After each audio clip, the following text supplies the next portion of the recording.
Hi there. This is PT McNiff from the Long Take Review podcast, and you are listening to the Rebel Base Card podcast.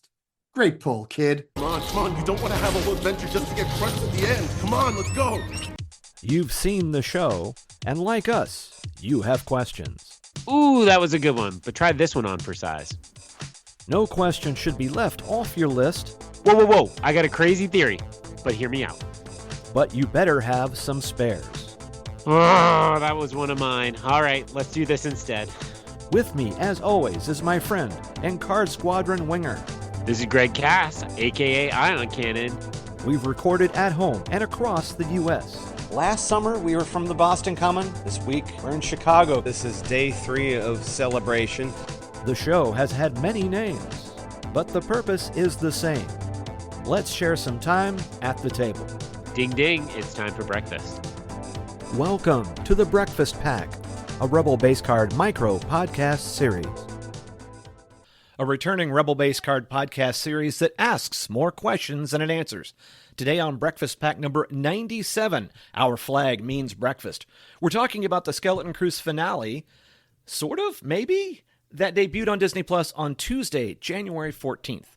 With me is my co-host and Card Squadron wingman Gregory Cass from IonCannon.com, sporting about 5 minutes ago an awesome hairdo. Greg, talk to me about the hair and or space heater. Ding ding, it's breakfast time. So glad to be back. I'm very confused because of the guest we have on with us. I don't know if I'm supposed to be talking about Skeleton Crew or the Brutalist. Time has become a flat circle. I might just, you know when a dog has two owners calling it? That's what I am on this Zoom call today. Wow. So happy to have both bosses on the text or on the Zoom. Hopefully this is not my yearly performance review. Here, boy. Here, Greg. It's off to a flying start. And as you can tell, to close out this season of Skeleton Crew, we have Jen Sopchockchai back from the Long Take and Long Take Review podcast. I know it's the busy season we're getting into where it's going to be nonstop. How many films do we need to see? We're going to get our ballots up. I loved the Golden Globes' ballot sheet that everybody got in on. But how you been? I've been great. It's so nice to be back. Thanks for having me. I feel like it's been tough not being on the show until the very end. So I'm glad I'm here to close this out. Well, it's not like there isn't stuff going on in the Los Angeles metropolitan area, and not to make light of it, but it has been nice because we've heard from pretty much everybody that we deal with that, everybody that they're okay for right now. Obviously, they're trying to get this stuff under control, and our hearts go out to everybody who has been affected by this, because this is kind of like, Milton on the other side of the coast, but instead of flooding, it's fire, so it's absolutely nuts. But I'm sure everybody is sick of hearing it in Los Angeles going, I want this stuff to be out because we have to live the rest of our lives and figure out what's next. So thank you for coming on. And like I said, I'm sure in the next weeks and months ahead, you guys are going to be diving straight into movies and the Oscars. How many days Yes. till nominations, Jen? It's close. The 23rd. So what day is it today? As we're recording, I have one 17th. piece of I have one piece of information, but not the other. 6 days. Well, it's a good question now that we're kind of talking about it. Like, this is, I think what makes it nice about the Long Take is the fact that there are the busy seasons and then there's kind of a lull. So it's kind of like, it's almost like getting ready for the holidays. All right, we're gearing up. You guys have already kind of gone through this. And so at this point, it's kind of a well-oiled machine. It's fun to kind of listen to the four of you kind of go at it. But now it's like, all right, are there any learns, anything you're doing a little different this season that we should kind of be expecting? I know we should probably do it to the end of the show, but I'm just curious now. I think the main difference is that all four of us have been on all the time, which we didn't really do. We sort of did a divide and conquer approach, but somehow we've managed to sync up all of our schedules so that the four of us can be on at the same time, which has been nice. Tougher from a time management perspective. As you probably know, the more guests you have, the more you have to divvy up the airtime. So, but we just finished doing our own awards, which was a super fun episode. And so that's definitely one where everyone's heart was really in it. And it was hard not to go long. It was interrupted by a power outage, so we had to do it in 2 sessions. But yeah. See, I feel this is a good segue, because now I feel like I can hand off Greg with a good clean conscience. I mean, we'll do some hot stove. There'll be some more discussions, but now I don't feel like now you'll be like, Greg, you don't have breakfast pack in your way. Come on, we got to make this happen. And also our podcast is going to go at least 2 to 3 hours. So it's like, yeah, I my conscience will be clear after this taping.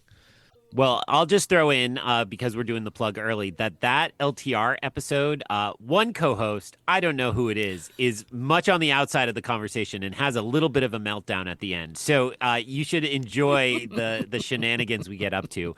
But, one common refrain I get from loved ones, which maybe is just an excuse, they say, I can't listen to that show because I haven't seen the movies. But I will tell you that for the LTR episode, it's actually kind of a big review of the movies of the year, because we don't really spoil things, or we keep it spoiler light and just talk about performances or talk about screenplays or directing.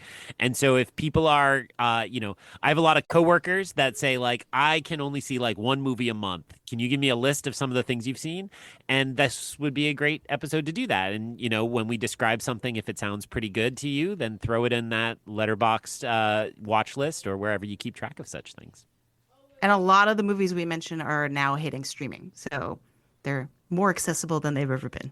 In fact, if you're arguing the entire time, then you're not spoiling anything. There's not really a chance to. You're just sitting there, just kind of going at it. Anyway, all right. But we're talking about Skeleton Crew tonight. So if you're joining us for the first time, this is an insert series podcast in the regular feed where Greg, Jen, and I are going to trade questions and comments to each other that we have not talked about before about the last episode of Skeleton Crew. And since we're talking about a brand new Star Wars series, I'm going to remind anyone, if you haven't got caught up with the finale, there will be spoilers in this and a lot of speculation, because usually the last show is a little different than some of the others. So we invite you then just to please come back and listen after you've had a chance to watch the last one. All right. Normally we'll go into the Greg's List. Sometimes if we have a guest, we kind of bypass this. But the Greg's List, of course, is a selection of podcasts and other sorted media that we've ingested to see if they've answered any of our questions and brought up some new points. Also, one of my favorite parts of the show is to just highlight some of the amazing work being done out there in the community. And we hope you check some or all and maybe find a new content creator you like and want to support. But Jen, is there anything this season of Skeleton Crew, since we're kind of bringing you on towards the end, that you might have either discovered or you just felt like they were really in the groove? So yeah, I want to give a shout out to Matthew Freeman, who writes on Substack. His Substack's called Octo Baby, and he's just been really consistently providing insights about Skeleton Crew that just give me I haven't thought about that. I think last week his review was called Heart of Gold. And so he was sort of unpacking the idiom of like, well, why do we say someone has a heart of gold when Jod is clearly demonstrating that his love of gold makes his heart, as cold as metal. So he's always a good read. And then a newer discovery is there's a Substack called Death Star Human Resources, great title, and that is by Jeff Kay, and he had a really big swing prediction for this finale. That wouldn't it be great if Mando and Grogu showed up at Atten at the end of the day? So I thought that was a really fun theory to have go. Obviously, didn't pan out, but yeah, I was gonna say we had a lot of stuff that last week that didn't pan out, but. There was only so much time and there was only so much that was going to show up. What about you, Greg? Well, I have had the good fortune this season to read a lot of very smart people on this show, 2 of which are on the call with me. So I just want to shout out both of you and say that, longtake.substack continues to do A-level Star Wars stuff. I have kind of backed off my Substack a little because I follow so many political things and I'm not in the mood to read politics. I forget to log in, and then I'm like, oh my gosh, I have 5 Gen things to read, and so I'll go check them out and all the ones that I'm in, and then move on. And then Greg, I just want to give you a ton of credit for putting yourself out there and getting on Fantha tracks in the mix, and obviously Jen's in the mix over there too. And some guy named Ross, I don't know about that guy. He's trouble. I I really like the approach Fanthatrax uses with the group review. I think that's something we should see more of on the internet. I don't have to say this, but I'll say I love one guy bloviating. That's my brand.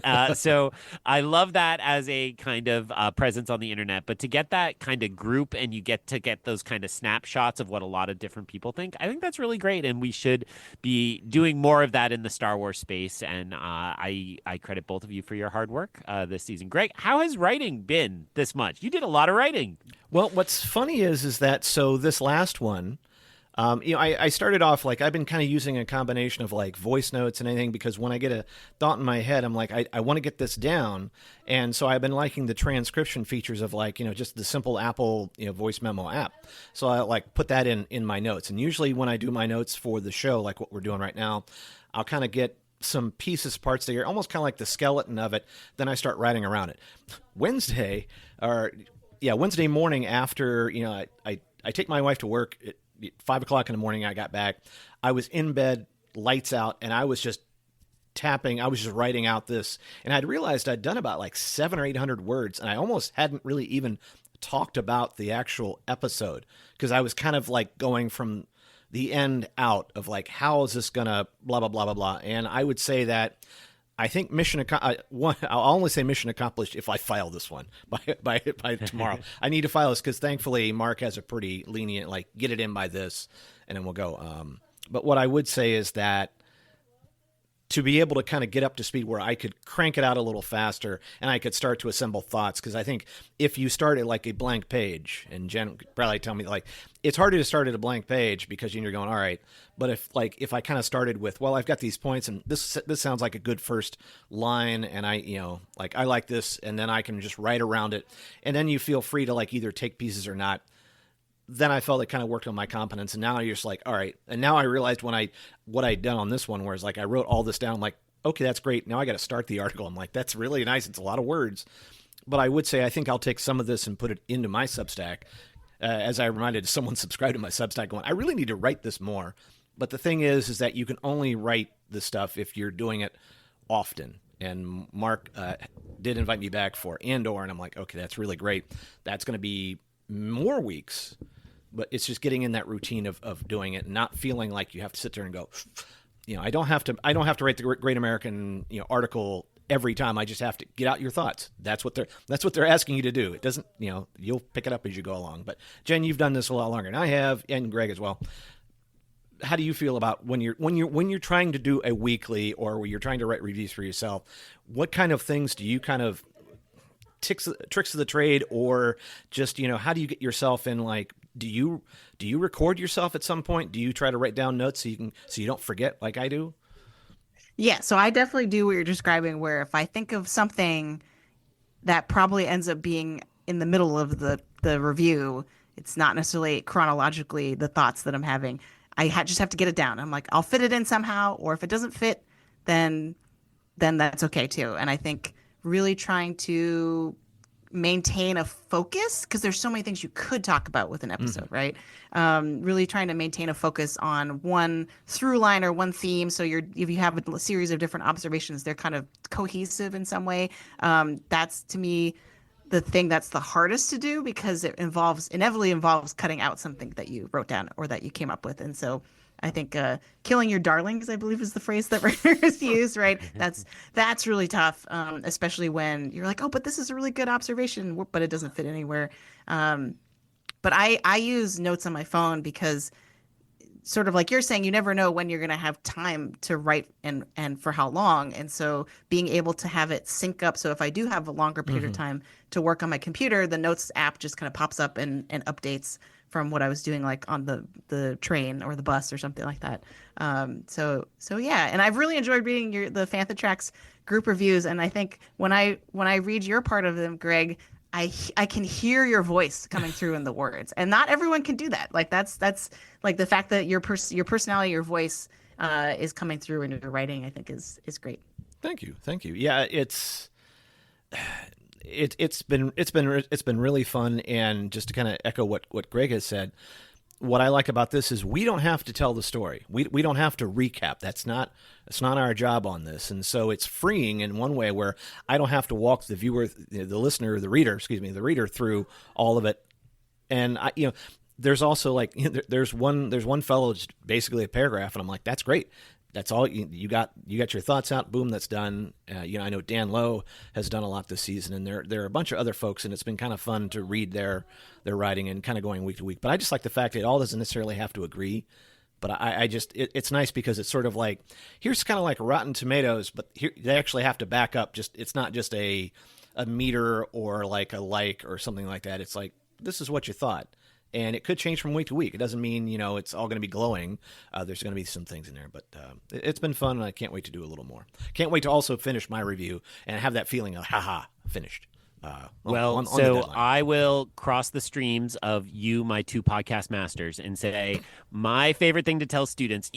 By the way, Greg, you walked through like 5 things I tell students in your comments about your own writing, like the blank page material, and just starting where you need to and getting something down, and all those things are things we teach because that's the way to do it. So one of my favorite films of the last few years is The French Dispatch, the Wes Anderson film, and Bill Murray plays a magazine editor in this, and he's this like supposed to be this veteran of the industry, like total master of like a New Yorker style magazine called The French Dispatch. And his best advice we hear him give is just try to make it sound like you wrote it that way on purpose.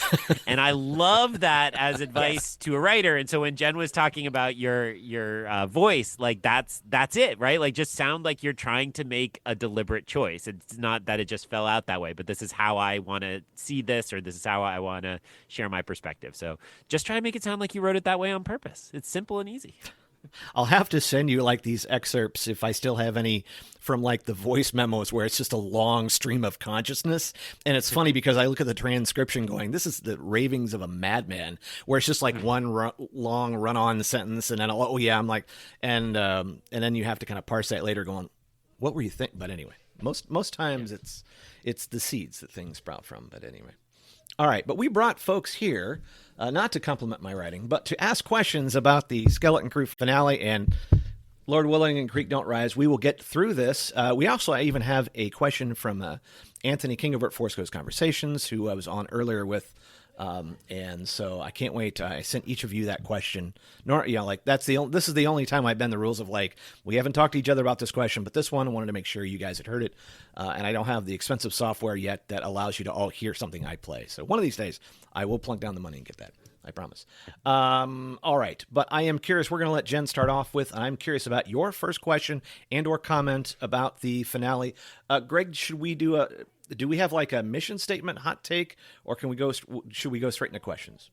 Let's just, Jen, as a preamble to your first question, just offer in general, in case people haven't been reading the long take, why have they not been? But just offer kind of your general feelings on this as a season of Star Wars television and how you kind of have or have not been enjoying it along the way.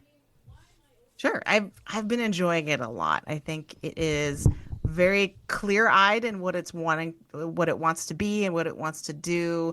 It just seemed, when we talk about teaching writing, we talk about control, and meaning like how in control of the argument does the student seem to be. And I feel like this is the Star Wars show equivalent of that, where it was like, nope, this is exactly what we're doing, and we're going to stick with it and be very consistent. I think I've really enjoyed the kids in the cast. I think they're gems, all 4 of them, and I became really attached to them, to the point where I was kind of sad that the show was over.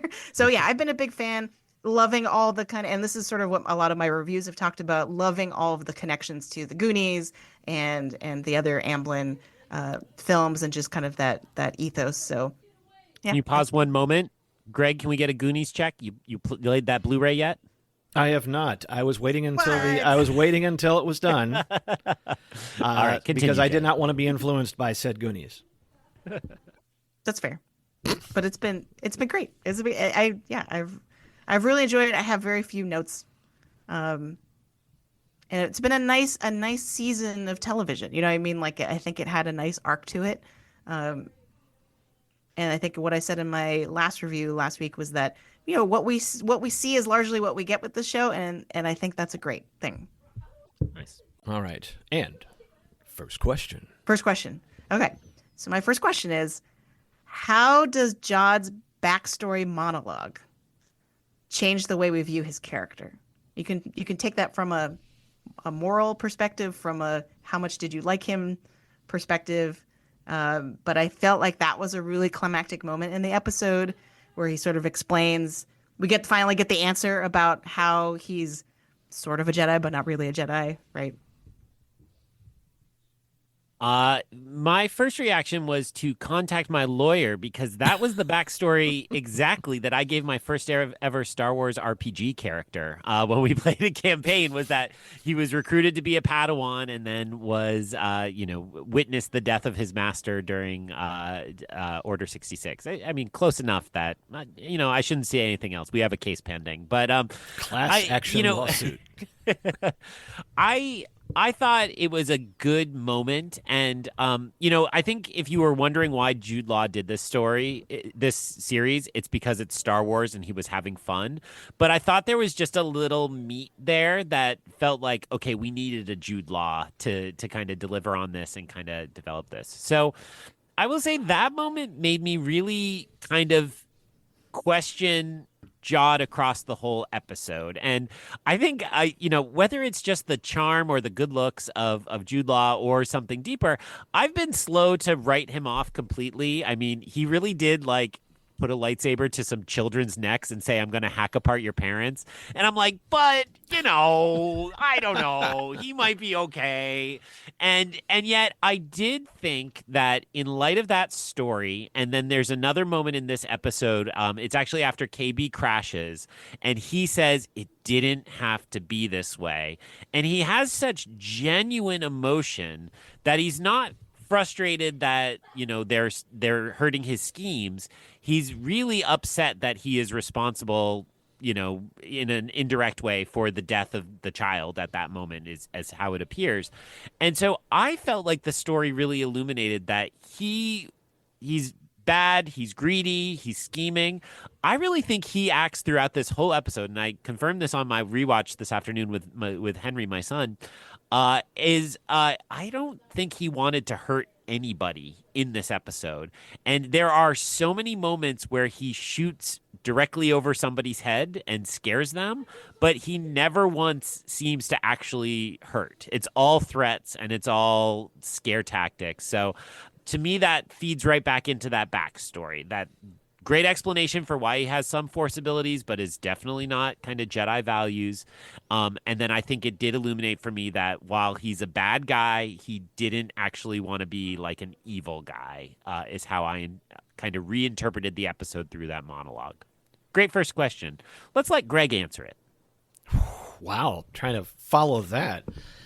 I would say I really loved how raw his character could be. And I thought, I was a little concerned that we'd get a flashback that didn't really feel like, we talked about as far as like one of the backstories or one of the mysteries when we're going to find out. And I loved the fact that we got it, but I think we got it in such a great way that it was a nice little monologue. I think it said everything it needed to say, that, and it didn't necessarily mean he had to have this long, convoluted one. I mean, he was discovered. It looked like something was going to happen, and then he had to watch his master be killed in front of him. And I think it just makes his whole character just seem very. He's just a bunch of contradictions, but he kind of acts off of things where he allows the greed to kind of get in there and inexplicably, just take the money and run, dude. That's all you have to do. But I think letting Snowball, after he came in and didn't step on Snowball, you kind of go, there are these little hints that are telling us he is not all bad. In this case, he is the villain, but he's so much more. And I think that's something where when you get an actor of the caliber of Jude Law, they really like sinking their teeth in. And I think there was enough here that even in a show that was, it was, you hate to say kids show, but I'm like, it moved along quick, but it gave him these moments. I mean, he didn't have to have that whole Luthen, long monologue, everything, but he had enough where when he was in it, he just gave so much, even if he didn't have to say anything. That look at that, some of those looks at the end, especially when he's looking at the pirate, the battleship going down. There's so much there that I love it, because it was. We could still get maybe another season or more of his character and maybe some kind of redemption. But I like the fact it wasn't tidied up. And now if you look back on it, if we kind of followed the train of thought where he was helping the kids out when we got here, then he had to, I think we would have been denied what we got. And I think it was a great turn he took, really showed who he was. But still, and you're wondering, is he Jod? Is that his real name? But there was just enough there. He could just pull it off. And so I was happy I saw it. I liked the way they did it.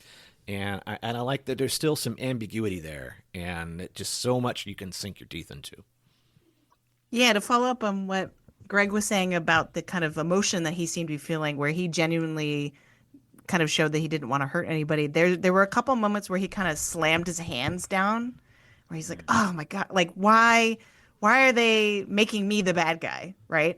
But I want to say, as a counter argument to that, isn't that classic villain behavior where you're like, why are you ruining my evil plans, which totally like absolves them of all responsibility for all the horrible acts that they're doing, like trying to take over a planet and threaten people with violence. So but I agree that like Jude Law really played that. Yeah, it was interesting that the backstory made me understand him better, but it didn't necessarily make me empathize with him more. Like I didn't suddenly say, "Oh, I feel so bad for him." Like it was a good very concise sort of villain origin story.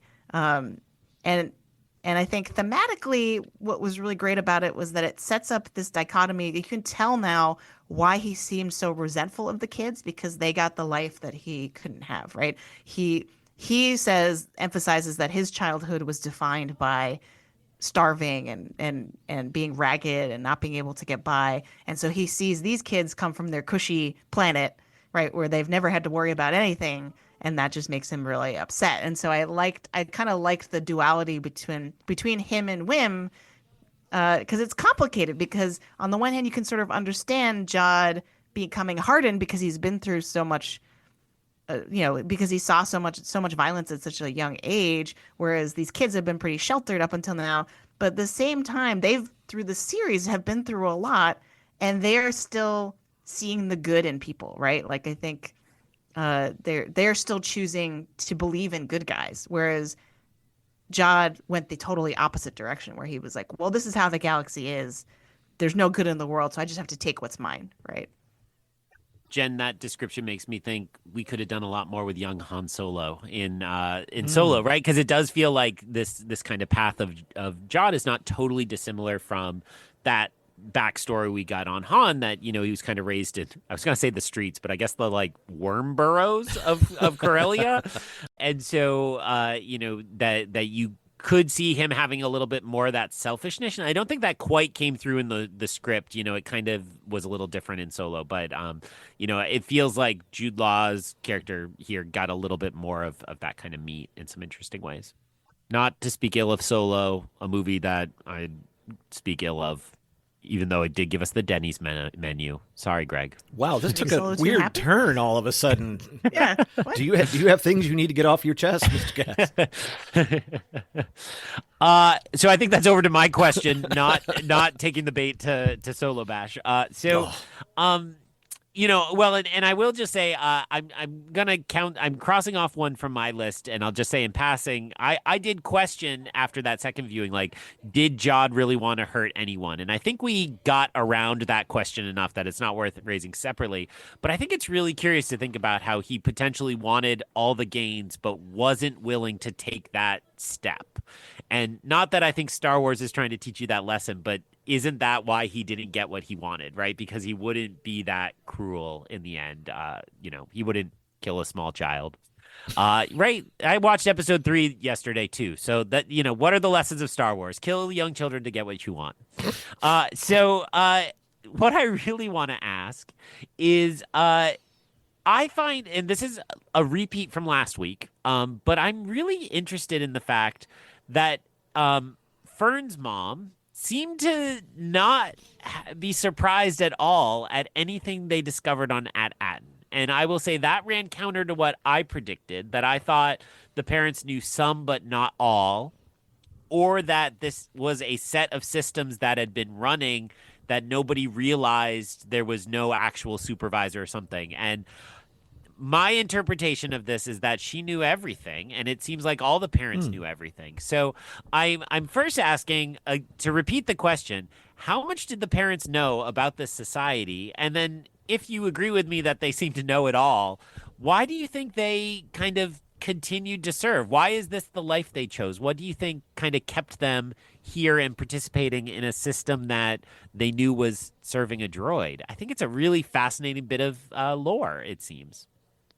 Yeah, that phrase. First of all, I do agree that I think we're supposed to infer that Farah is like, well, yeah, obviously, because when Jod's like, wait, you're ruled by a droid? What's going on here? And she's like, yeah, of course, right? Like, in a way that seems very disturbing. But I would say that the phrase "the great work" does a lot of work here for the story. I think because you're right, it does imply a lot of lore, like what kind of indoctrination, like once you get a job, like what is the training, what is the orientation for that look like, and what kind of like cultish like philosophy is it imbuing in everyone. But I think that part of it too is just the sheer isolation that Atten has been. For all we know, right, the timeline would work out that Farah and Wendell and all the parents probably were just born into this, right? And that's all they've ever known. And I think it's really a really nice kind of role reversal that the kids, because they're the ones that got out and got to see the galaxy, they came back and they're like, what's wrong with you? This isn't all there is. Right. And that we see, I really actually kind of really liked, I was surprised, but I really liked the fact that the show doubled down on, nope, everyone's just kind of like a follower, and they're blindly obedient, and they're so deferent to authority. They never question anything. And I really like that the kids kind of have learned that you don't have to do that, right, from on their adventure. And yeah, I think maybe that would be a good. Well, I'll let Greg answer, and then I was going to suggest a segue because this is related to Anthony's question. I think. Which I definitely listened to and didn't forget to listen to, and just heard Greg say we were supposed to listen to. After I answer this one, I think that's a good point. We'll bring in Anthony's question there. I do think that it's been going on for so long. I think maybe at some point, if there was a transition from a human or humanoid or a living supervisor to a full droid, I mean, because otherwise there were chairs in here. So it's also possible that it wasn't just the supervisor droid. It seems like there was probably a cadre, and maybe over time it just got more and more automated. And, if you're putting on the great work and everything's kind of going along, then people going, oh, you're old enough to know that we're doing this. It's important that we don't, and then it's just really nice. Everybody's got their cookouts and speeder bikes, and it's just really always, hunky-dory. And so everybody's like, hey, it's a good place to raise the kids. It is interesting that it seems like generations you would have thought the place would have been bigger. So, who knows? Is there some kind of Logan's Run thing on the other side where it's like renewal? I do think that I agree with Jen. I think the great work, it's all there. We're sacrificing for this great work, and this is just our lot in life. And it's really important that you take this career test when you're like 10. And everything's going to be from that point on, and that way there's no wondering what you're going to be. We know what you're going to be. You're going to be here, you're going to be there, or you're going to be in the mines. And I still think that there's a lot more to that. And maybe there was before it got completely automated. Maybe it wasn't so automated at the beginning, and it just over time they just got better at it. Well, I'll throw in my 2 cents before we throw to Anthony and just say I was very surprised by this, as my questioning of it is, and I do kind of think the devil's bargain is that the supervisor, Stephen Fry, fantastic, gives us the message that the last thing he heard from the Republic was that all the Jedi were evil and should be exterminated.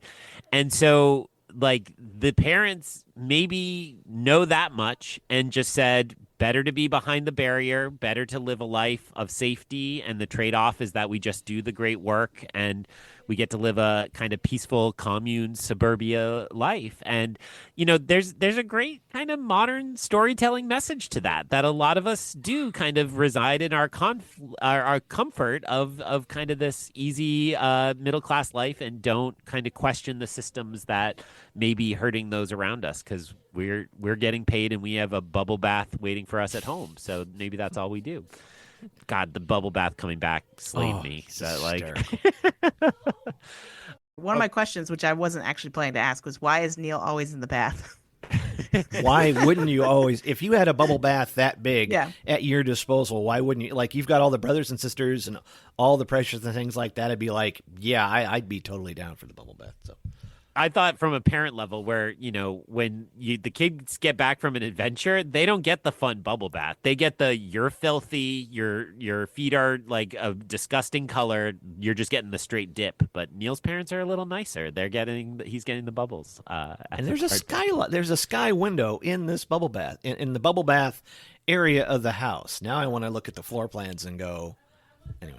All right. But I will say, I don't think the parents have any idea about the Empire, the rebellion. I think they really only assumed the Republic ticked on without the Jedi. So that's really interesting, thinking about where they are at the end of this episode with the Republic showing up, the new Republic's showing up, excuse me. It's also nice that you killed a question of mine before we go to Anthony, so it's like, you're leaving a lot of destruction in your wake there. But once again, we had Anthony King. We have a question from Anthony King, who I was on the Force Ghost Conversations with, and he had this question. I'm going to go ahead and cue it up and play it. If you guys want to go to your iPhones and listen along as I play this, let's just get this going. Why was the supervisor a droid? Why was it ever a person at some point? Was it a person that uploaded their consciousness into a droid? How long has this droid supervisor not been visited? Because it seems like it's been many years of dust gathering and just loneliness up there in the supervisor sanctuary. I am just utterly fascinated right now by the supervisor and its complex and just all of that. And I think they could have a lot more questions based off of that. But right now, why was the supervisor a droid, and is that more important than I'm leading on to believe? So essentially, his question was, like in some of the stuff we talked about, as far as like how long has the supervisor been a droid? How long has it been since he's been visited? He was fascinated by the character of, and just to kind of continue that train of thought. There's a lot of dust in this room, Jen.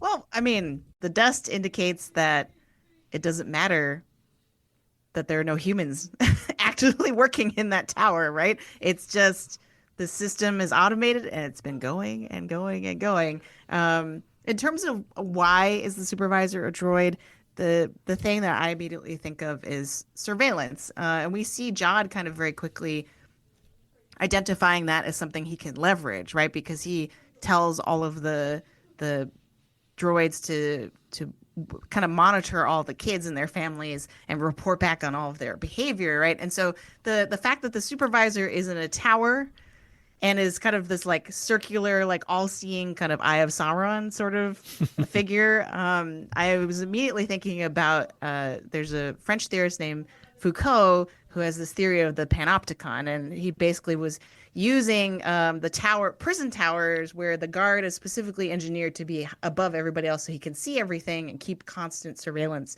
over everyone. That's a metaphor for society, right? That like we live in a state where systems of authority figures and systems of power are in place to kind of constantly be watching us and controlling our behavior. And so that I think is very much probably why it's a droid and not a human doing this, because the droids can be kind of synced up and watching everyone everywhere all at once. I didn't actually mean to be referencing like a totally different movie by saying that, but there it is. And I do think that what's interesting too is that we associate droids as being more empirical and kind of objective. And so what I would guess is that part of the advantage of having a droid be the supervisor instead of a human is that it is in theory not incorruptible, right? That like can't be swayed by, and is using logic. And we see that in the episode, which just makes the writing in this last episode so good, because it's sort of like using everything, like, and the way that he asks the question of like, well, this is a fact that I have, that we got this message from the Republic that Jedi are traitors. So which is it? Are you lying about being a Jedi, or are you you lying about not being a not being a traitor, right? Like, and so I think that demonstrates kind of like probably the appeal of having a droid in power, is that it's just using pure logic and not any emotion, or it can't be corrupted in some way. Obviously, that's flawed thinking. Yeah.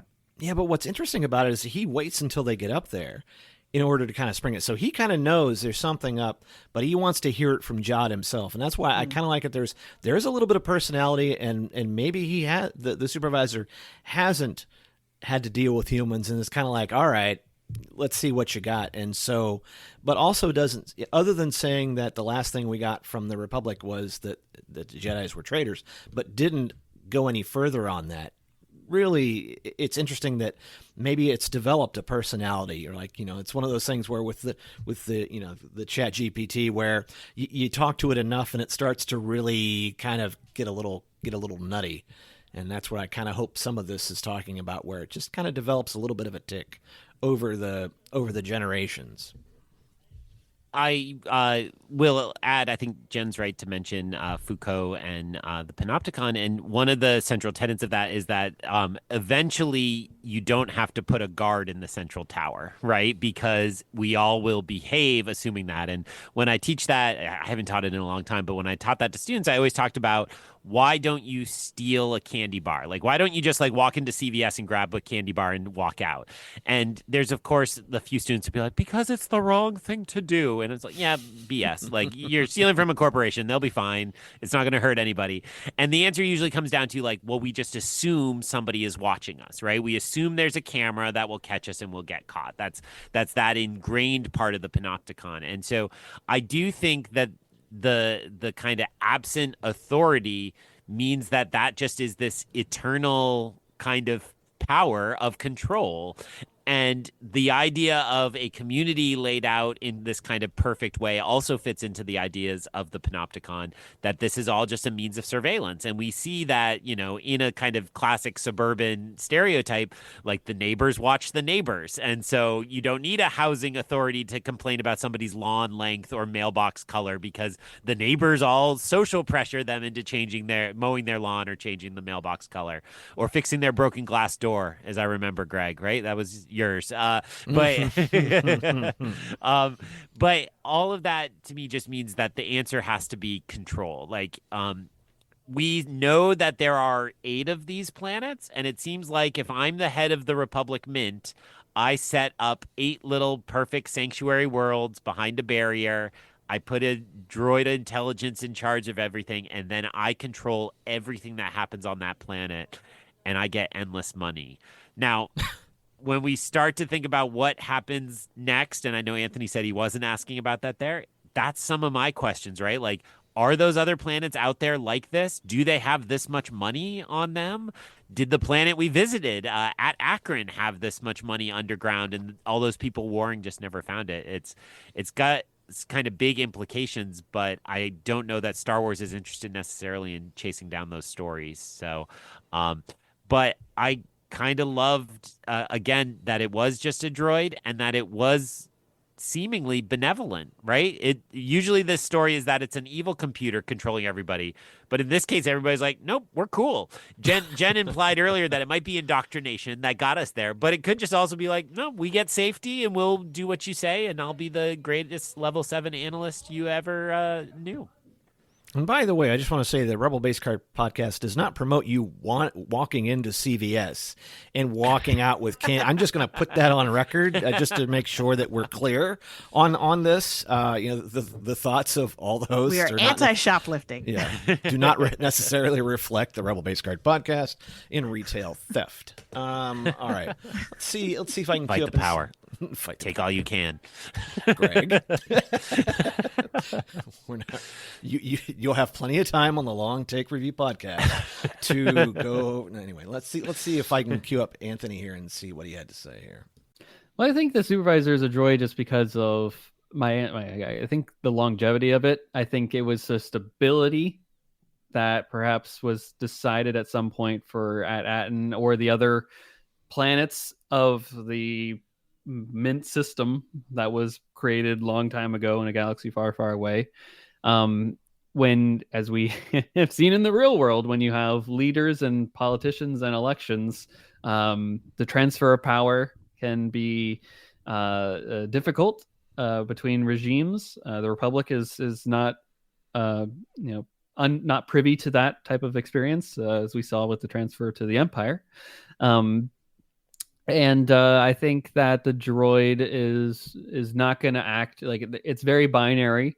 They're not going to act in terms of like emotion or be swayed by anybody's like sob story or anything like that in terms of like dishing out the money, or if someone crash lands, they're going to be very rule abiding. I think the droids have been very clear about that throughout all of Skeleton Crew, that like there's no deviation from the plan. I think the longevity of it, because it's clearly that the supervisor is tied to like the power grid itself. So like Aten doesn't run if the supervisor doesn't allow it to. So it leads to like the supervisor is just like this all knowing omnipotent creature that has basically run at Aten for as long as we've known. Yeah, that's where I land on that. I like him mentioning the power grid as well. It's something we didn't get at. It's interesting that as soon as the supervisor was taken out, the power went out, and so that there's a nice little fail safe to keep people in line going, hey, do it, let's all get in with the plan, otherwise that bubble bath isn't going to be so warm, kids, at any rate. And thanks once again to Anthony King over Force Ghost Conversations for sending us along this question. That was fun. All right, is it my turn? Yeah, you haven't gone. Okay. I got one that we can chew on here. Why did Wim call out to Jod at the end? They're getting on, come with. What's at this point we'd seen him really feel betrayed. Wim feel really betrayed by Jod and saying you lied. Why did he call back out to Jod? So my question related to this is the implication that Jod is going down with the tower? Because I think if that's true, then that explains Wim being like, well, don't stay here. You're going to die. And we've established that Wim is pure goodness and nothing bad should happen to him.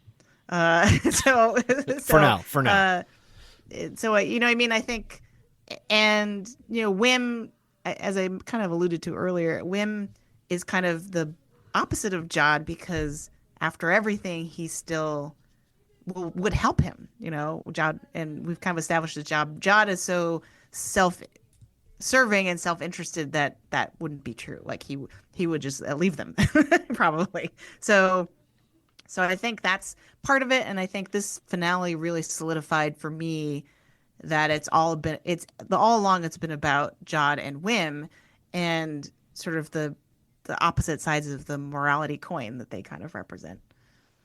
I don't think he did it with a lot of forethought. I think it was just kind of a whim. Oh. Thank you. You get him till March, Jen. That's all I'm going to say. Did you get the rim shot on your soundboard yet, Greg? All right, we'll leave it there. I think it's a really interesting moment, and I think it is in some sense that kind of proving Wim has purity, that he's pure goodness, and that he wants to save this man, even though this man has been absolutely horrifying to him and his friends. I do think, and Jen's question kind of clarifies some of this. That was what Henry turned to me this afternoon and asked, because, Jod refuses to go to the elevator, and he walks over to the window and he watches the starship crashing. but it's not crashing into the tower, which is kind of what my son asked. He's like, wait, is that crashing into the tower? Is it going to knock down the tower? And as far as I can tell, no, it crashed off into the side. And so the tower still stands. One would imagine that, Jod is just sitting there waiting eventually for, some New Republic security to come step in and grab him.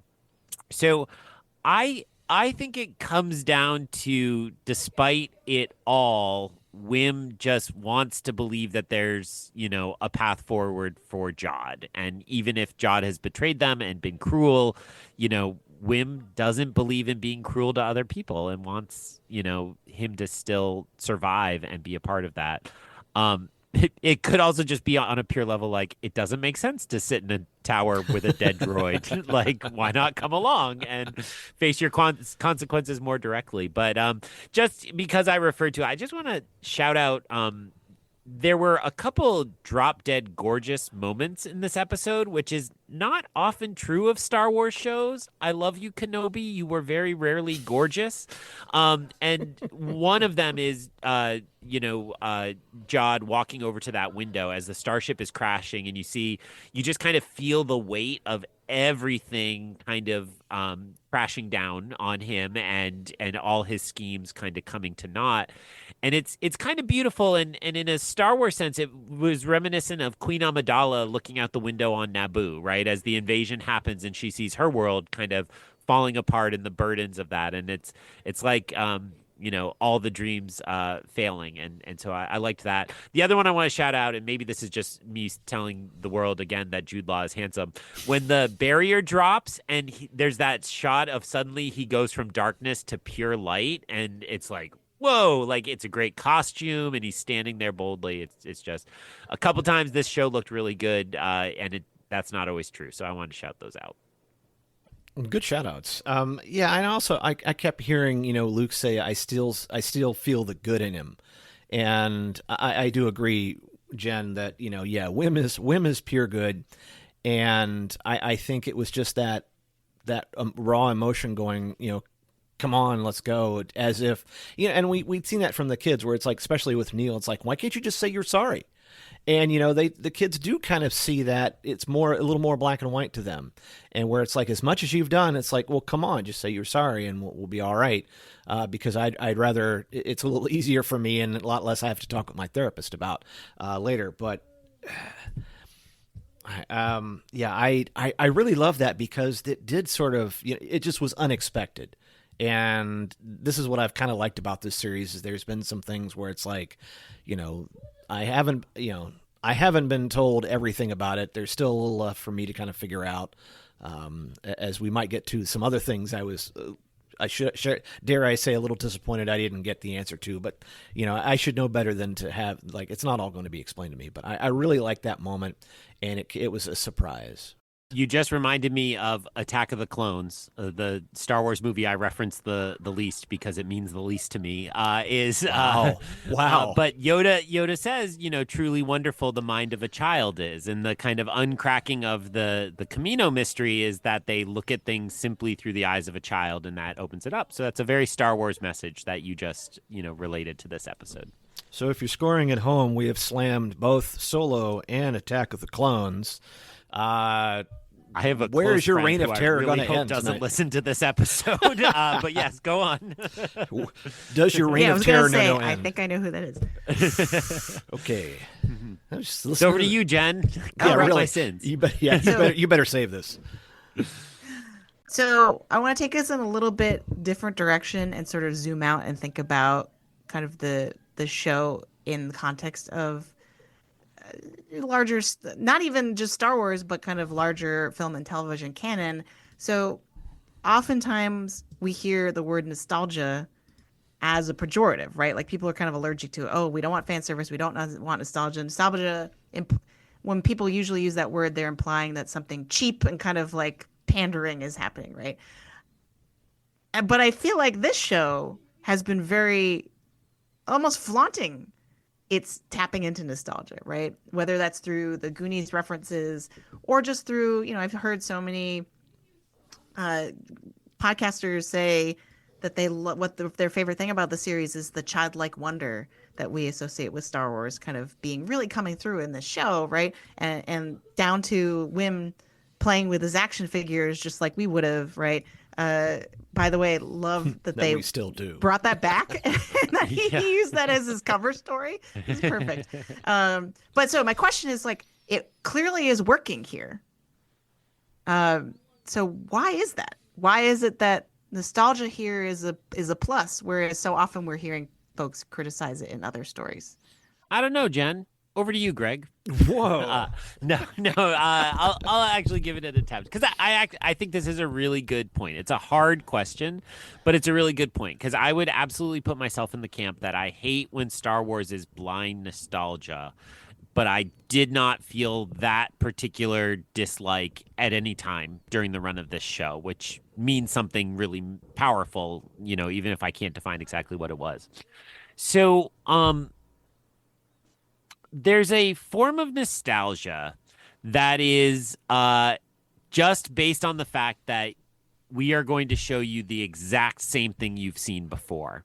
And I would liken this, there's a genre of nerd t-shirt that's like, I'm going to put Pikachu in the E.T. poster. And you have to feel great because you know who Pikachu is and you know what E.T. is. And it doesn't make sense that Pikachu is in the E.T. poster, but you're just supposed to feel good because you recognize those two things, right? And that kind of empty nostalgia, I think, is what a lot of fans are starting to turn against, right?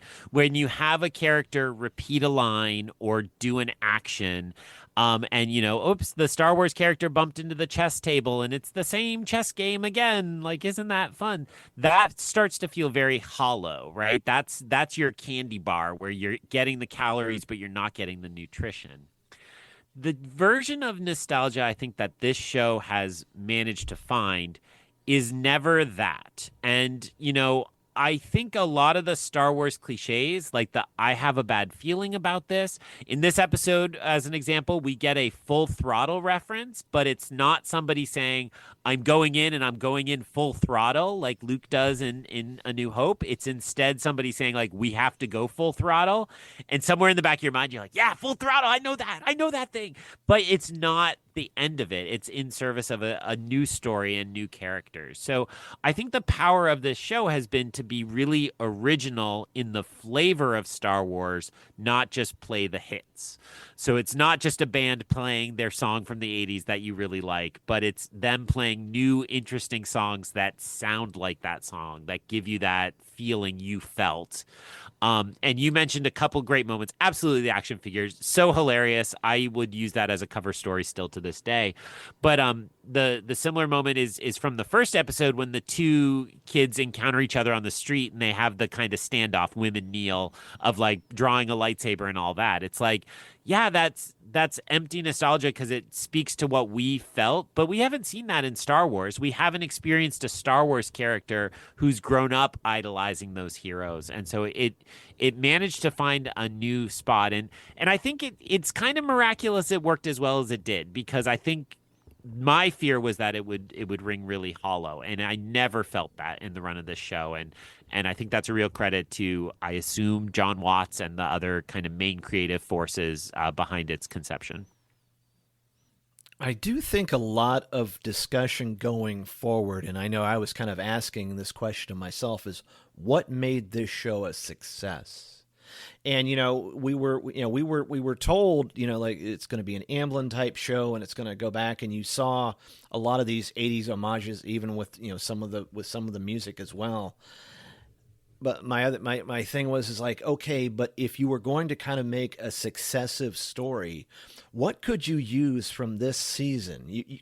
Could you put the kids in this kind of danger again, or this kind of situation? How could you do it without feeling like you've kind of stripped everything from what made this a success in the first place? And in something I kind of, in some of my notes for my review, I kind of almost refer to, Ted Lasso season, at the end of season 1 and beginning of season 2. I mean, Ted Lasso season 1, a perfect piece of television that comes at a very unique time. But at the end, I was happy that they were in a good place. It was almost like, Mando season 3, where it's like, hey, he's out there just watching Grogu play in the yard. And I'm like, I don't know if I really want them to be in harm's way again, because I was, like, there's more that they could do. But how could they do it again? Like, there's a lot of good points of, let's say, if we go back to an Amblin show, like Back to the Future 2. There was some story there, but by the time you get to Back to the Future 3, you go, we're just playing the hits over and over again. And how many times can we go back? Because we're just kind of repeating some of that. And you can kind of see some of that in the Jurassic Park sequels. There are some good ones. This is not my show. This is you guys' show. You guys get to argue the merits of Jurassic Park, the franchise. But there are some things there you go, how do you tell something new? How do you put them in there again and capture some of that? And I know, like I said, I know that there's a lot of great points of like a Ted Lasso and so forth. But on another note, and without the risk of bringing in Ross Holliban to really school me on this, there was something about, like, I had not really listened to too much of the Weekend, but when you hear "Blinded by the Light" and I would play this song for friends of mine who hadn't really heard him, and they're going like, "What song is that from the '80s? I don't remember that one." I'm like, he had a way of channeling that '80s new wave, but in a completely new way, and for me, it was just an awesome hit, and I kind of discovered, I love a lot of his catalog, and you're like, wow, this is amazing. But it was a way to kind of I have a feeling of it, but it's just packaged differently. And maybe in successive shows where we get to see kids, they have the benefit of now aging, because this was shot so long ago, and they'll be older. I think at some point I've got to say this because I wrote it down. I'm like, it's a great line. There's more to Kim than meets the owl. So I mean, Kim. Thank you. I feel smart about myself now for allowing me to have that. But I do think that Kim is the key to any success of shows, and we can discuss this more in depth. But I do think, it's almost hard to kind of describe how good this show was, why it was so good. And I can't wait to listen and read some other their folks, because I think we'll be kind of chasing this answer for a while. I'm asking the question because I don't have a definitive answer. Some thoughts that could be part of an answer, I think, are the prioritization because on paper, this absolutely should not have worked, right? If you had told me, hey, there's going to be this Star Wars series, guess what? They're going to have a pirate's lair that looks exactly like the one in Goonies. They're going to have kids on speeders bikes that are just like Stranger Things, you know what I mean? Not, but Stranger Things is a reference to something else, obviously, other to the Amblin, but, you know what I mean? There are all these tropes that they're hitting. But I think at the end of the day, it works because they're prioritizing the story of these particular 4 kids, right? Because I don't think in Goonies, Stranger Things, all of the things that this could be referencing, you can't necessarily cleanly map, Mikey onto one of these characters. I guess, like, in the sense that he was the protagonist of Goonies, you could say Wim is the equivalent, but they're not alike at all, right? And that this was its own story, and it really prioritized telling a new story, but with kind of the feeling and the spirit of all these other old things, whether it be from the Star Wars side or from the Amblin side. And the other thing, too, is I think because it didn't really shy away from the kind of danger and the fear, like there was genuine stakes, right? Like I remember listening to Coffee with Kenobi, and they were just really traumatized, I think might have been Dan's one word, like traumatized over, wow, these kids are in real danger. Like I really was like very upset and stressed out during this episode, right? And if you think back to the sort of etymology of nostalgia, it comes from the Greek, and just so you don't think I just know this off the top of my head, I'm going to pull up my Nostos. The Greek nostos, which is return home, but it's also algos, which is pain, right? And so I think that there was a proper dose of pain and fear and kind of that darkness in the story that really made it compelling and made it so it wasn't just a cheap, like, kind of a endorphin rush of like, let's give it like the candy metaphor that Greg had earlier, right? Like it's not just giving us the happy thoughts and the happy memories, right? It's building a story that has that kind of depth to it. Yeah, that one's called Ready Player One. That is just like reference after reference after reference. Yeah. If we're gonna bash movies, Greg, I'm just taking where you're going and just keep going. Never will I speak ill of Master Spielberg. And Jen, I'm disappointed you had to look up that ancient Greek because I knew that from Don Draper. So you need to rewatch Mad Men, is what it comes down to. I forgot about that. He says nostalgia is the pain from an old wound, right? Ooh. And Yes. I do think that that's right. That it's a little bit of remembering childhood is not just the joy of childhood; it's the limitations of childhood and the way you get there. And I will say, you know, as much as I just derided empty nostalgia, I'm on a podcast called The Long Take Review, and the boss on that show makes me go to the movies all the time. And so if you go to theaters right now, you see a lot of there's a trailer for a movie called Love Hurts coming out, which stars Ki Hui Kwan, Data from Goonies or Short Round from Temple of Doom. And there's a scene in the trailer of him and Sean Astin, Samwise Gamgee from Lord of the Rings, or Mikey from Goonies. And dang if every time that trailer doesn't play, I go, it's a Goonies reunion. There's two of them. We got two of them together. Like, I can't. And I'm sure we see the majority of their scene together in that trailer. But I will still go to the movies to see Love Hurts because there's a Goonies reunion. So those thrills are not lost either. And I think that's really, you know, a good feeling in fandom. To me, nostalgia is something that you should experience and you should love, but then you shouldn't dwell in. And I think this show taught us that too. So. Sorry, Greg, Goonies is a movie from the 80s. You should check it out. Yeah, you should give it a go. A special crossover event with the Long Take Review podcast where we will go back and revisit Goonies, and everybody gets to pound me with questions on what did you think. So did you see? And we're like, yes. Oh, clear your calendar. I was making notes that you were referencing Jurassic Park because we have a Jurassic Park movie coming out next year directed by Gareth Edwards of Rogue One. Ooh, all right. So we'll see if that franchise can get back on its tracks, which maybe implies my feelings about the recent one.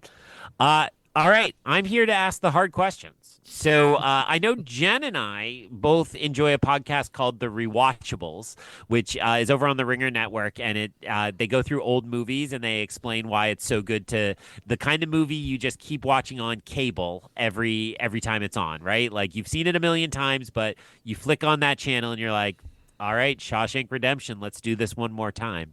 And so one of their awards or one of their questions on that podcast is actually named after Shawshank Redemption. They call it the Sewataneo question, which is what happens the next day? And so I want to ask what happens the next day on At-Atten, because this world just went through a heck of a, I was going to say 24 hours, but like 4 hours? Like it was, one evening into the night, it would seem. And they've had a huge amount of upheaval. So how are you interpreting the ending? And what do you think, the unanswerable speculative question, because we're not Coffee with Kenobi, we can ask, what happens next to this planet? I'm going to count that as a steal because one of my questions was how is At-Atten going to change now that the barrier is gone? But I think that what happens the next day, I'm picturing something in the style of Endor in Return of the Jedi, where someone just needs to catch them up on what's been going on. Like someone needs to sit by the fire, like C-3PO, and being like, and then there was another war, and then so I Puppet think shows basically. yes, I don't know who's doing that. One of the pilots, New Republic pilots, they have to be like, okay, so here's some history books. 3PO could be on that Corvette. You don't know. He could be there. It could be him.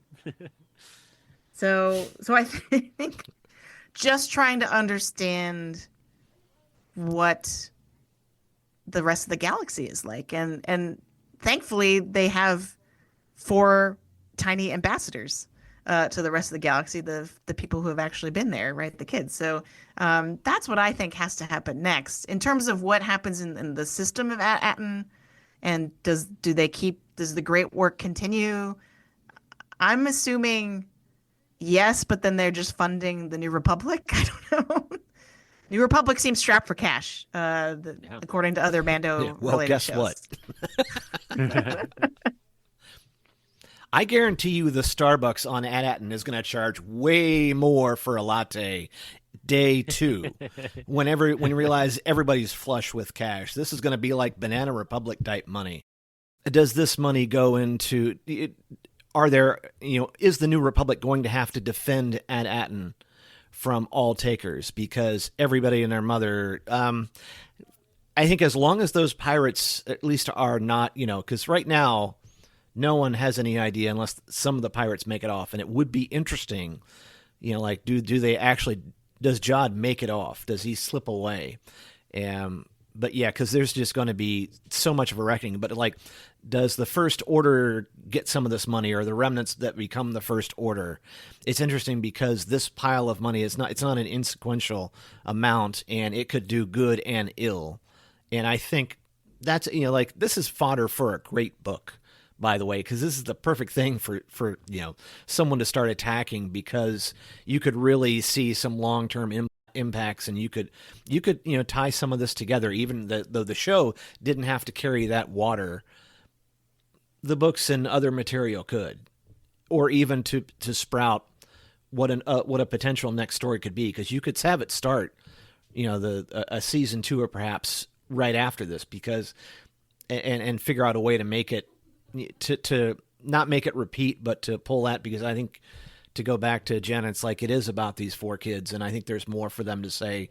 And if you give them a good enough story at this kind of pacing, it could really work. But I do think that I don't think they should lose the opportunity to take the impact of this, because it does help answer some questions of what happens going forward, because these ships don't pay for themselves, as we saw in The Last Jedi, that I'm sure you don't have any bad comments to say about, Greg. Yeah, he's got shaking his head. Movie. 5 out of 5. Why would we say anything bad about The Last Jedi? just checking to make sure you haven't gone off and by the way. But as we find out there, it's like, the people who build all the arms, they don't care who the good guys are or the bad guys are. They just, get their money and make the ships. And so this could be where some of the money comes from. Live free, don't join. I think those are really interesting questions. And so you both answered the in-universe version of that question, which I asked. I'll just kind of extend your comments into the Disney storytelling universe, which is interesting because we were told that there were going to be these many shows that all folded together into a Mandoverse movie, right? Now, I think current intel, based on what we've told us, check all this against whatever they reveal in Japan in a couple months, is that Mandalorian and Grogu is not that movie. That we're going to have Mandalorian and Grogu, and then the Dave Filoni everything comes together. And at one point that was supposed to be Mando, Book of Boba Fett, Rangers of the New Republic, Ahsoka, and Skeleton Crew. And I'm curious how then you fold Skeleton Crew into that universe, because I see lots of implications. As you both just said, this amount of cash could fund a First Order very easily, right? And that all makes a lot of sense, but I don't see ways in which that happens that actually involves these kids, because it's not like Grand Admiral Thrawn would be like, call up those 4 kids, let's see where their hidden planet is, right? So I think it's an interesting kind of conundrum to me that if the goal is still to fold these together in an Avengers style movie, how do you get the kids to be the lead players in that? And is kind of an interesting task ahead. But it does remind me when they arrived at the spa planet and they said these were the dignitaries. Maybe that was just foreshadowing. Now they are the dignitaries of the richest world in the Republic, and they will share whatever they can with the people of the Republic. I'll counter that with, how many Ant-Man movies did we get? 3 too many, 3? I believe, is the answer. I mean, sort of like it's in universe, but does it really connect? I'm being all right. That's fine.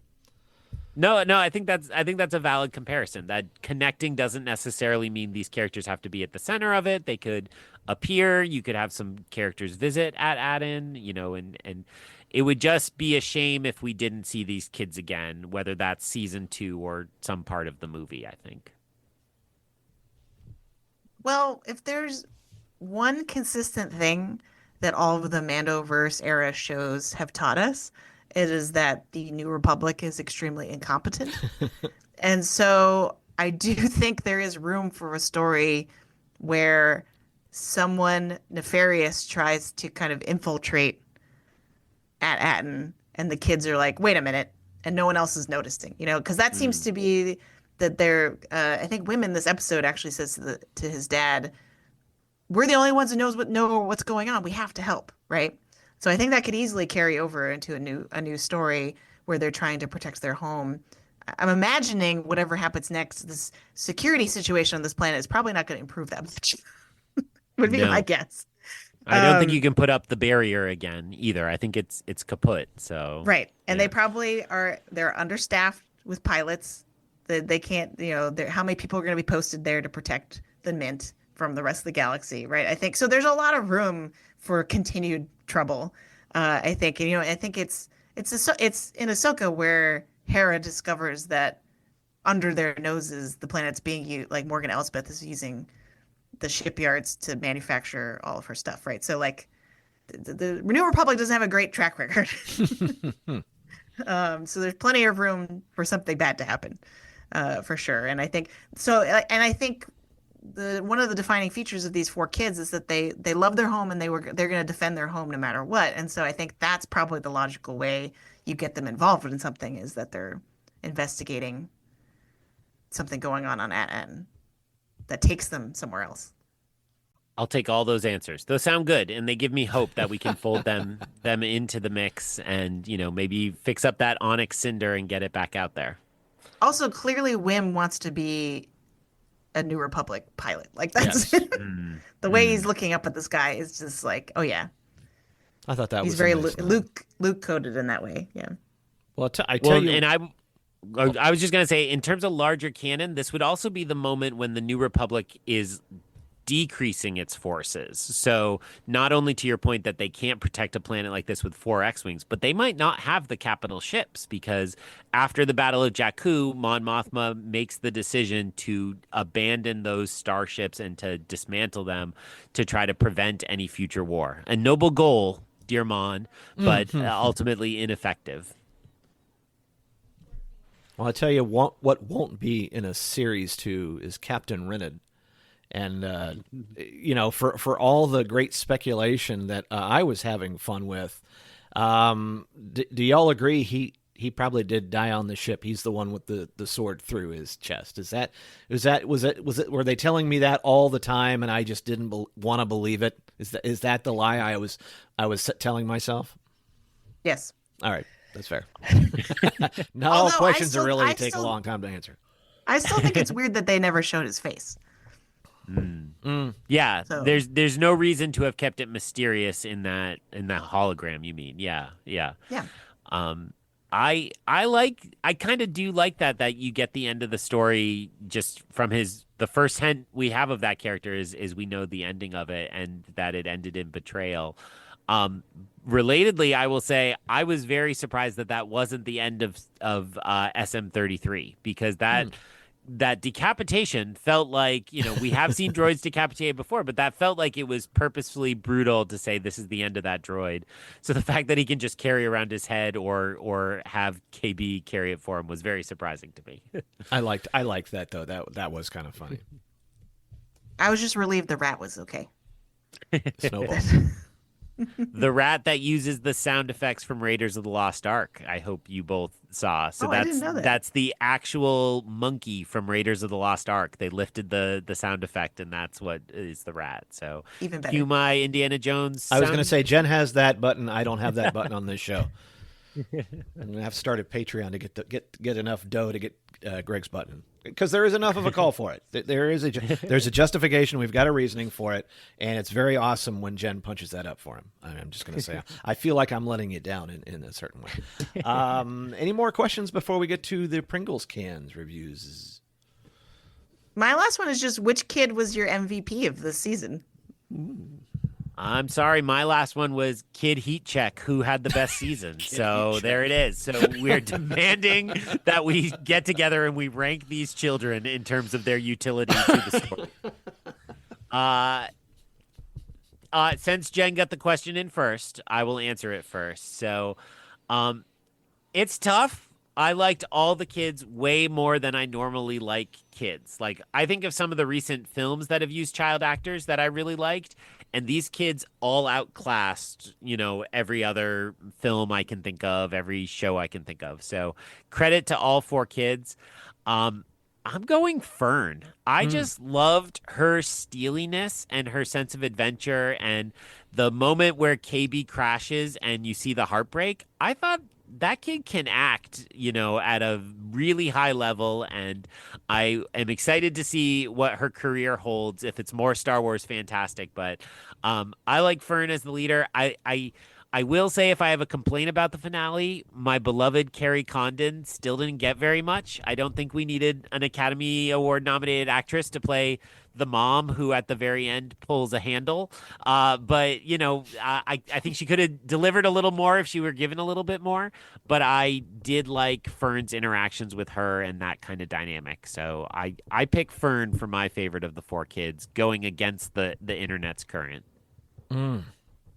That's tough. I mean, I was on record of being Team Neil throughout most of the series, and I would say I did really like KB at times, and I got to one of those where it's like Wim starts off very like, all right, but I'm gonna have to agree with Greg. I liked Fern in this one because she really has to, she really busts out some chops and makes a lot happen in this, and I would say it's been fun to kind of watch her. Over all of them, I'll be on Team Fern for the end on this one. While I am a proud member of Neil Nation, and Neil is very precious to me, and probably my personal favorite, I would say if we're thinking about MVP within the story, right? I think you have to go with KB because she's the one who got that ship out there. She called Kim. Arguably, if they hadn't come up with that plan, and I'm sure that part of the plan was her idea, right? And I think one of my favorite episodes from the season is the one where we see her really admitting her struggle on this adventure, and the scene with Wim. And so I feel like she's really made a ton of progress in terms of character development, and really saves. If you're being technical, she's the one who saves the day. Yeah. No, agreed. Wonderful character to add to canon. I love, my son and I watched all the episodes, but in that one, he was, really struck by that message of knowing your limitations and being forthright about it. I think, Star Wars, I believe if you look at kind of the discourse around disability, Star Wars gets a pretty negative report card because, disability in Star Wars often marks you as evil, which is a trope from back in Hollywood and should be remedied. And I think KB helped really personify that kind of person better in the Star Wars universe. So really glad KB is in this. Boy, that shot where she slides out as a limp dead body is brutal. Even if you land on a pile of gold, it was brutal. So glad she's okay. But, actually didn't think for a second she wasn't going to be, that would have been pretty cruel at the end had they killed her off. And yeah, I would say like even rolling down that pile of money, that probably wasn't pain free. I mean, that's not exactly a pile of feathers or leaves there. Well, are we ready for Pringles Cans reviews? Absolutely. All right, Jen. Part of me is like okay, so my real answer is 9.5, but part of me is like, come on, just why not give it a 10? This is great. This is a clean. Finales are so hard, and whatever nitpicks or quibbles I might have with how it ended, or sort of how it compared to where I thought it was going to go, and sure, if we had another episode or even 20 more minutes, like we could have gotten this, all that aside, they really stuck the landing. And I'm not making anyone walk the plank after the show. It's just really, really great experience. Fair. So I already saw a meme. I think it originates at the Justice League movie premiere. The meme where somebody's giving an interview and Jason Momoa is sneaking up behind them to tackle them. And it was, my warm feelings about the Skeleton Crew finale. And then it was my Andor anticipation, like coming to tackle it. And I think that for me, I'm not speaking for you, Jen, that explains why I'm sticking with a 9.5 instead of a 10, which is the things I loved about this show was that it was small and that it was self-contained and that it told a really wonderful story. You're absolutely right. It was a beautifully constructed finale that called back to all these pieces along the way. And again, my son said that as we were watching. He's like, I think all the things they learned are going to be a part of this. I'm like, you're right. And that's what a good story is about. And I mean, I didn't say that at the time, but I was smiling on the inside, just crying just a little. It was dusty. But I will say, so all those things are why I love this, but all of that kept it from feeling like truly great, incredible Star Wars to me, is that it just felt a little small and it felt a little self-contained. And so I respect it. I respect that this just said, let's do something fun and let's have fun and that's it.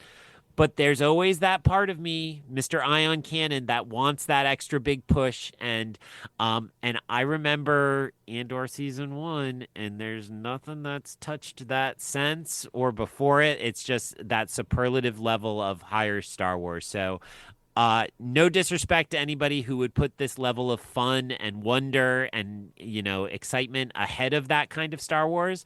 But that's where I'm at. I'm at 9.5. It's wonderful. They're delicious Pringles. That's plenty of Pringles to eat. But I want a little something extra to get to 10.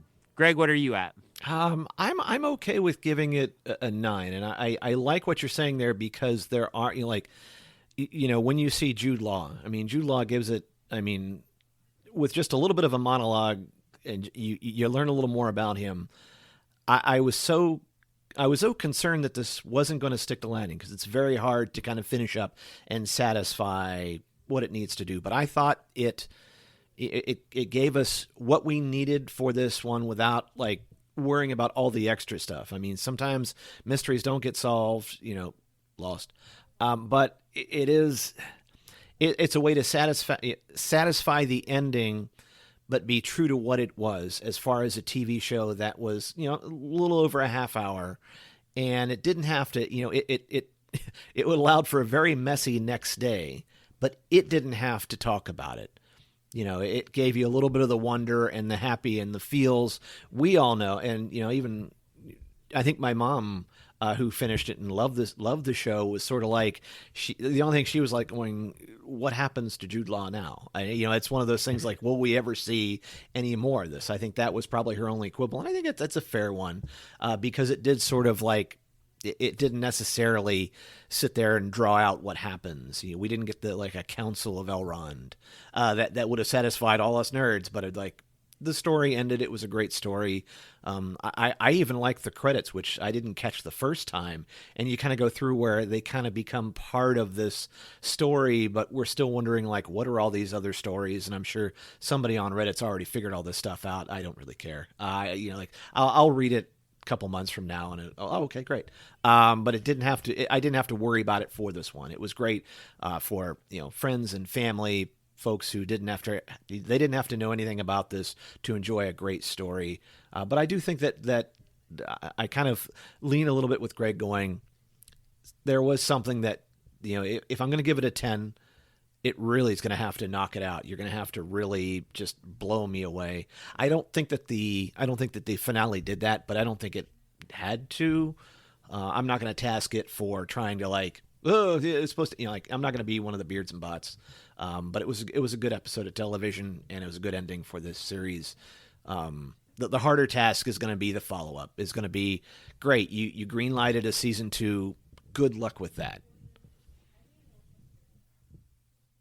I just want to say that I trained as an undergraduate to be an elementary school teacher, and back then there was this really trendy lesson plan that everybody trotted out, which was there was a Chris Van Allsburg book, the guy who wrote Polar Express, and every page is just an image and it's like the center part of a story.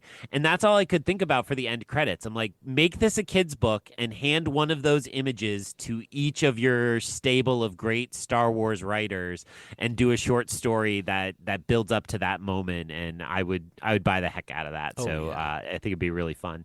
It'd be a great book to put in Batu, right? Because it could be in universe and so on, like a Myths and Legends title.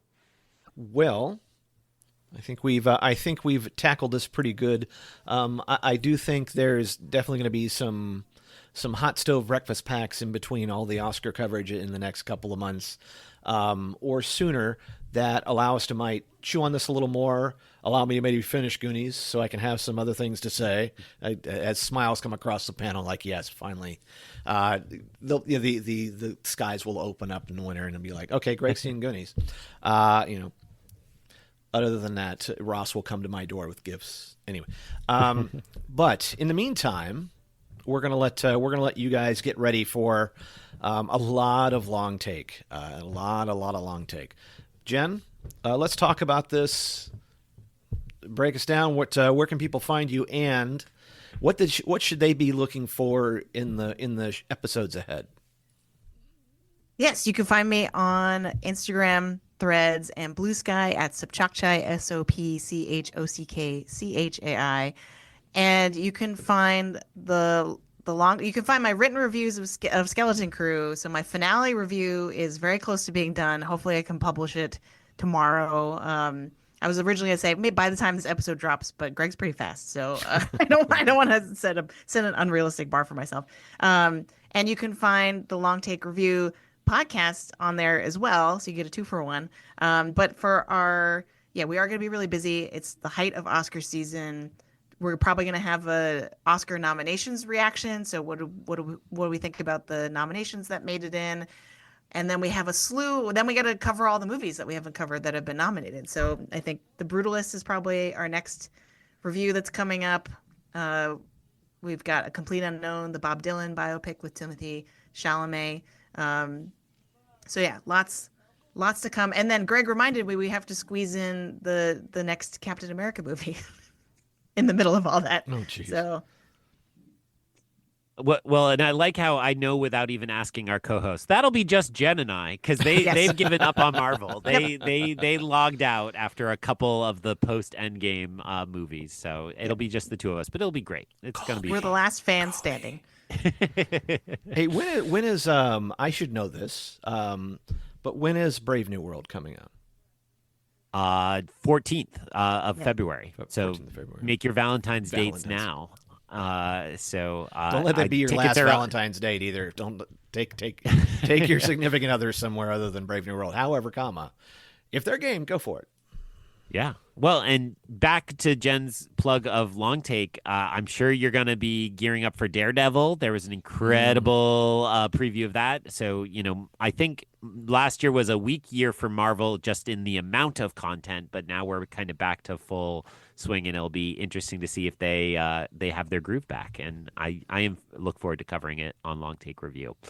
For my other plugs, I'm at Ion Cannon on Instagram and Letterboxd, EYEONCANON. I also control IonCannon.com, and we'll get some writing done.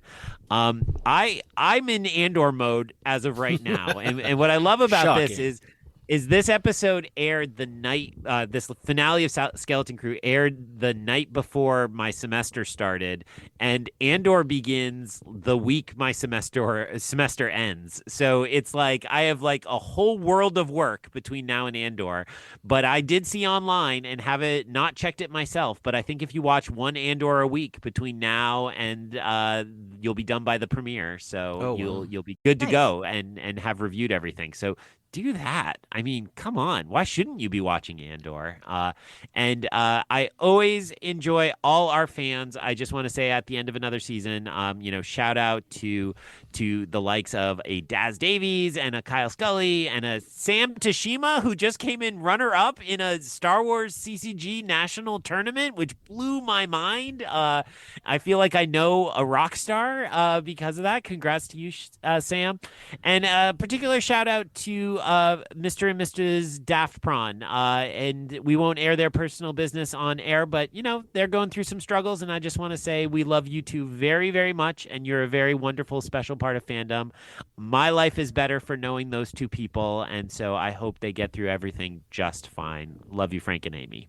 Over to you, Greg. Well said, well said. And once again, hearts out to everybody on the West Coast who are going through all the craziness of the fires, and I hope you stay safe, and hope your houses are safe and sound as well. And like I said, it's also communities as well. So I appreciate all the efforts that are happening out there, just to kind of like make things, try to get back to normal, because we lost a lot of the Los Angeles metropolitan area, and it's going to take a long time. Also, just shout out to all the folks down in Central Illinois. Tom Gross stands there. All the folks from Washington Community High School who put on a great Steam and a Star Wars event last weekend. I was exhausted. Just because it was so much fun doing all that, and they're such great hosts. The show is out. It was a blast dealing with everybody. And by the way, I was sending Greg Cass some pictures of Dan Reams' D&D bunker in the basement, and all the scratch built stuff that he did, all the terrain and things like that, and the D&D nights we were able to go see, because like the prep was happening during the regular D&D night, and D&D went on. It was like, no, even though Tom's got some errands to do, D&D goes on. But what an amazing job Dan does, and of course, Teachers in a Dungeon, a great podcast as well, and just had a blast down there. It was fun, a lot of work, but just very, very, very, very happy to be invited down there once again. And of course, I think the Hyperion Hub's Steam show will be coming up pretty soon, as well as the Coffee with Kenobi episode as well, so you can get more from Steam. But the show is out in the feeds. And then, then after we get done with this, the feed kind of gets back to a little bit of normal. We will have some hot stove breakfast packs as well, and we have podcast day coming up on February 7th. I'll be figuring out to assemble a show for that in support of podcast day that comes out. So a lot happening at any rate. But for now, everybody's got to get some stuff done. And so for Jen and Greg Cass, I'm Greg McLaughlin. We're going to return you now to your podcast playlist, already in progress. This podcast is not affiliated in any way with Topps, Disney, or Star Wars, nor is it endorsed by Disney or Lucasfilm, and is intended for entertainment and informational purposes only. All names and sounds and any other related items are properties of their respective trademarks and or copyright holders here in the U.S. and abroad.